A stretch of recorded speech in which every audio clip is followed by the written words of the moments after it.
வந்து ஒரு சின்ன லெவல்ல started with 30 students by my parents, Mr. K.P. Tippanikar and Mrs. Malati Panikar, in a small way. And then today we have come to 60 years. It's a very difficult journey. We had ups and downs, especially during pandemic period. We suffered a lot as to how we can carry this. But then our aim was only education. Ours is one of the schools. We never collect donation. We never collect anything gift from parents. Any child who is eligible can just come and join the school. I have produced 50 years of 100% result in 10th and 12th all these years. After school start, the 10th year only, you send the 10th and 12th students. So from then on, no turning back. This is it. கேள்வி கேட்டா பதில் சொல்வேன். This is one school. We have a branch in Badasurvakam, another international school in Anna Sun Smart Foundation. Only in Chennai. Only in Chennai. Only in Chennai. So why don't you plan for? Sir, இந்த school போயிட்டு வரதுக்கே அவ்வளவு கஷ்டமா இருக்கு. Attitude of the people have changed after pandemic. I don't dare to do anything because அவங்க ideology, attitude, குழந்தைய கோச்சுக்க கூடாது, குழந்தைய திட்டக்கூடாது, குழந்தைக்கு ஸ்ட்ரெஸ் ஆயிடும் அப்படின்னு சொல்ற நேரத்துல நாம என்னது இன்னொரு ஸ்கூல்ல பண்றது? இருக்கிற ஸ்கூலே அழகா இத்தனை வருஷம் நடத்துறது எனக்கு பிரம்ம பயத்தனம். 90 வரைக்கும் நான் அடிச்சிடலாம். 2090 வரைக்கும் வந்ததுல தப்பு பண்ணா அடிச்சிடலாம். அப்ப பேரண்ட்ஸ் வந்து என்கிட்ட சொல்லுவாங்க, நீங்க வந்து கண்ணை விட்டுட்டு எல்லா இடத்தையும் அடிச்சிருக்காங்க. அதுக்கப்புறம் கொஞ்சம் கொஞ்சமா மாறினாங்க. மாடர்ன் போன் மொபைல் மாறினாங்க. இப்ப என்ன பேண்டமிக் அப்புறம் don't touch my child, don't correct it. அவன் பாஸ் ஆகாட்டி பரவாயில்ல, கம்மியா மார்க் பரவாயில்ல. That is the attitude of the parent. Children change. என்ன காரணம் தெரியுமா? ஒரு குழந்தைய வச்சுட்டு 2 குழந்தைய வச்சுட்டு அவங்களை மாத்திரம் படிக்க வச்சு கொண்டு போய் அவங்களுக்கு மொபைல் வாங்கி கொடுத்து இன்டர்நெட் கனெக்ட் பண்ணி எல்லா விஷயங்களும் என்ன கூடாதோ தேவை. Technology is essential. It is also a boon and a bane. 60 ஆண்டுகளை முடித்திருக்கிற ஸ்ரீ வேளாங்கண்ணி பள்ளிக்கு என்னுடைய வாழ்த்துக்கள். நான் அந்த வசதிகள் இல்லாத குக்கிராமத்தில் பிறந்து படித்து விட்டு வந்தவன். எங்க ஊருக்கு பஸ் கிடையாது. நான் படிக்கிற காலத்துல எங்க ஊருக்கு எலக்ட்ரிசிட்டியே கிடையாது, விளக்கே இல்லை. நான் பிஏ படிக்கும் போது தான் கரண்டே வந்து அப்படி குக்கிராமத்தில் வந்தவன். இன்றைக்கு எல்லா வசதிகளோடும் இந்த பள்ளி மிகச்சிறப்பாக நடைபெறுவது கண்டு எனக்கு மகிழ்ச்சியாக இருக்கிறது. இவங்க எனக்கே சீனியர். பிஐடி 40 வருஷம் தான் ஆச்சு, இவங்க 60 வருஷம் இருக்கு. படிக்கிற போது ஆரம்பித்திருக்கிறார். சின்ன பள்ளியை ஆரம்பிச்சு 20 பேர் 23 பேர் ஆரம்பிச்சு 30 பேர்ல ஆரம்பிச்சு இப்ப 1500 பேர். மிகச்சிறந்த ஒரு கல்வி நிறுவனமாக இது மாறி இருக்கிறது. மிகுந்த மகிழ்ச்சியாக இருக்கிறது. மாநிலத்தில் சிறந்த பள்ளிகள்ல, நாட்டில் சிறந்த பள்ளிகள்ல ஒன்றாக இது வந்து கொண்டிருக்கிறது என்று மகிழ்ச்சி அடைகிறது. நம்முடைய தமிழ்நாடு தான் கல்வியில முதல்ல இருக்கு. எல்லாம் அங்க பேசணும்னு கொஞ்சம் சொல்லுறது. நாம் தான் முதல் இடத்துல இருக்கிறோம் உயர்கல்வியில். நமக்கும் கேரளாவுக்கும் தான் போட்டி. பள்ளி கல்வியில அவங்க முதலிடம், நாம 2வது இடம். உயர்கல்வியில நாம முதலிடம், கேரளா 2வது இடம். ஜிஆர்னு சொல்லுவாங்க முன்னாடி. அதனால ஆனா உலகத்தோடு போட்டி போடுகின்ற அளவுக்கு இன்னும் நாம் வரவில்லை. அது வளர வேண்டும். அதுக்கு இவங்களும் காலேஜ் ஆரம்பிக்கலாம். ஏன்னா இந்த அனுபவம் இருக்கு, 60 ஆண்டுகள் அனுபவம் இருக்கு. உயர்கல்வியில நமக்கு நல்ல நிறுவனங்கள் தேவை. அதனால இந்த 60வது ஆண்டில என்னுடைய வேண்டுகோள், இவங்களும் உயர்கல்விக்கு வர வேண்டும் என்பது இந்த குடும்பத்திற்கு நான் வைக்கின்ற வேண்டுகோள். நன்றி சார். உங்களுடைய ஆசீர்வாதத்தில் பார்க்கலாம், முயற்சி பண்ணலாம். சிலம்பம், அப்புறம் தமிழ் பேச்சு, நிறைய விஷயங்கள், ஆங்கிலத்துல பேச்சு அதெல்லாம் சொல்லிக் கொடுக்குறாங்க. 2வது எக்ஸ்ட்ரா ஸ்கில்ஸ் அனுப்ப ட்ரைனிங்க்கு அனுப்புறது outside school. And we also also do do carpentry அந்த மாதிரி அடிஷ்னலாக என்னெல்லாம் இருக்கும் அவங்களோட விருப்பத்தை பொறுத்து. ஆனா வந்து இப்ப இருக்க பேரண்ட்ஸ் இதுக்குள்ளதான் இருக்காங்க, அந்த ஸ்கொயருக்குள்ள. என் பையன் ஸ்கூல் போகணும், மார்க் வாங்கணும், விஐடியில சேரணும், அங்க இந்த வருஷம் விஐடியில அட்மிஷன் என்ன கெஞ்சி கேட்டு எத்தனை பேர் தெரியுமா? நான் இந்த ரெக்கமெண்டேஷனுக்கே போக மாட்டேன், எனக்கு பிடிக்காத ஒரு விஷயம். திறன் உள்ளவன் தானா கிடைச்சிடும். அப்படின்னு. ஏன்னா நாம அப்படிதான் போயிட்டு இருக்கோம். அது நிறைய விஷயங்கள் கத்துக்கிறாங்க பசங்க.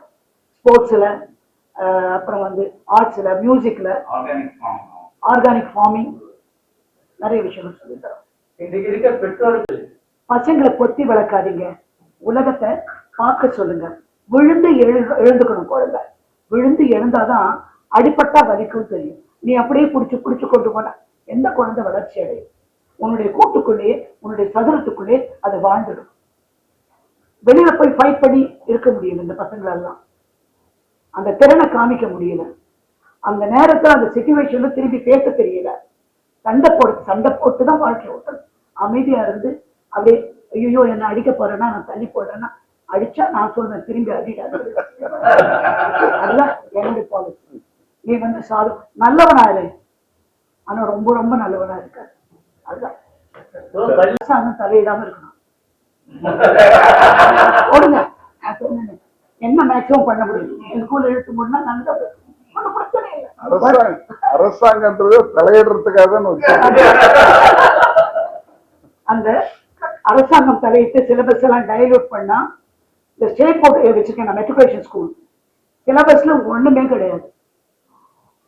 இவங்களும் சிபிஎஸ்சி கம்பீட் பண்ணும்போது மெட்ரிகுலேஷன் அவங்களோட கம்பீட் பண்ண முடியல. நம்மளால ஒரு ஐஐடியோ வேற கோர்சஸோ பண்றதுக்கு ஸ்டேட் போர்ட் குழந்தைங்களால பண்ண முடியல. ரெண்டாவது வந்து அந்த 2 வருஷம் பண்ணாங்க பாருங்க, வெறும்னா பாஸ். அந்த வெறும்னா பாஸ் மாதிரி வாழ்க்கையை நாசம் பண்ண வேற எதுவுமே கிடையாது. அட்லீஸ்ட் ஒரு கிளாஸ் டெஸ்ட் வச்சு பாஸ் பண்ணுங்க, அப்புறம் படிக்கலாம் சொல்லிக்கலாம். அதுவும் பண்ணவே இல்லை. கொஞ்சம் கவனிக்கணும், சிலபஸை மாத்தணும். இவ்வளவு டைலூட் சிலபஸ் இருந்தா நம்ம முதல் இடம் வர முடியாது. அது மாநில அரசுகளை கலக்காமலே அது பண்ணாங்க, யாரையும் கூப்பிட்டு கேட்கல. இப்ப வந்து அது சில மாநில அரசுகள் ஒத்துக்க மாட்டேன்றாங்க, அவங்க தனி பாலிசி கொண்டு வர்றாங்க. அது நாட்டுக்கு நல்லது இல்லை. எல்லாம் உட்கார்ந்து பேசி திருத்தங்கள் பண்ணணும்னா மாநில அரசும் மத்திய அரசும் கலந்து பேசினாதான் மக்களுக்கு பிரச்சனை இல்லாம இருக்கும். அதற்கு வழிவகை பண்ணணும். இப்ப இவங்க ஒரு பாலிசி போட்டு அவங்க ஒரு பாலிசி போட்டு மக்கள் தான் பாதிக்கப்படுவாங்க.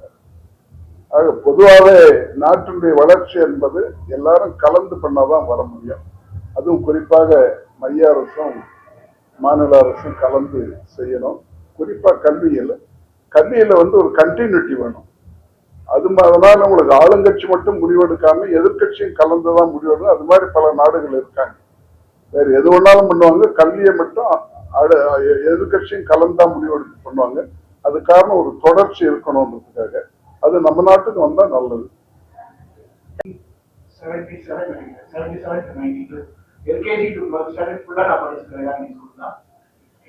லிப்கோ புக்ஸ் இருக்கு இல்லையா, பிரிண்ட் பண்ணது, அவங்களோட இப்ப வரைக்கும் எப்படி சார் இருக்கு உங்களோட பாண்டிங்? கூப்பிட்டுருக்கிறதே வந்து எனக்கு ரொம்ப பெருமையா இருக்கு. பின்னாடி ஈவெண்ட் இருக்கு, பட் என்னோட ஸ்கூல்ல என்ன கூப்பிட்டு இந்த ஈவெண்ட்ல வர சொல்றதுதான் என்னோட லைஃப்ல ரொம்ப பெரிய அச்சீவ்மெண்ட் நான் நினைக்கிறேன்.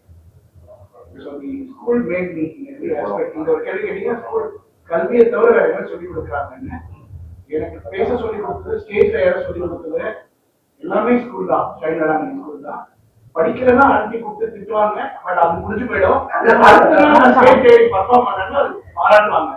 என்னால அவ்வளவா படிக்க முடியல, நான் பாராட்டு வார்த்தைக்கு ஸ்டேஜ் ஆயிருக்கேன். இப்ப இருக்கிற ஸ்கூல்ல பையன் படிக்கிற ஸ்கூல்ல எல்லாம் வந்து பையன் படிச்சிருந்த ஸ்கூல்ல தான் ஒன்லி எஜுகேஷன் தான் பாக்குறாங்க. ஒன்லி எஜுகேஷன் மார்க்ஸ் வச்சுக்கிட்டு ஒரு அளவுக்கு தான் போக முடியும். ஆல்ரவுண்ட் டெவலப்மெண்ட் இன்னைக்கு ஏலாம் வரப்போது, அது கண்டிப்பா ஆல்ரவுண்ட் டெவலப்மெண்ட் நம்ம பசங்களுக்கு சொல்லி கொடுக்கணும். ரொம்ப அழகா சொன்னாங்க, கீழே விழுந்தா அடிப்படுன்னு. அடிப்பட்டோம், அடி வாங்கியிருக்கிற ஸ்கூல்ல, அந்த காலத்துல அடிலாம் உண்டு, அடிலாம் வாங்கியிருக்கிற ஸ்கூல்ல அது அந்த கண்டிப்பும் தேவை. I'd like to congratulate Madam on this completing 60 years. ரொம்ப பெரிய விஷயம் அது in today's world where education is very challenging. Shrine Velankani is it's a model school for all of us. இவ்வளோ வருஷம் தாண்டி வந்திருக்காங்க without compromising on the ethics and the vision that drives the school. We are all young schools compared to them. We hope to reach where they are today. அவங்க சொன்ன மாதிரி ரொம்ப கஷ்டமான கட்டத்துல நிக்குது இன்னைக்கு education. We have the state government on one side, we have CBSE on one side. எப்போதுமே ஒரு பேலன்சிங் ஆக்ட்லயே இருக்கும். we don't have the full independence to do justice to what we would like to do. So, இந்த கட்டத்துல Shrine Velankani is an example for all of us to move forward with a lot of dignity and grace, with old school values and the பழைய system, இன்னும் அந்த பழைய vision of giving a life to a child, they still carry that vision. I mean, my school, Shrine Velankani, both me and my brother, we studied here from K to 12. Whether we lived in T Nagar or in Mamanam or we even moved to Nanganallur, still we came to Shrine Velankani school because it was our school. From here I went to IIT Madras, both me and my brother. We had excellent education. To me, the best experience was the teachers with whom I grew up with. Their love and care for me, I cannot forget, even now. And what I am today actually is the result of the values and the skills that the school taught me and made me as what I am. Now, sir, What I you can just say. share some.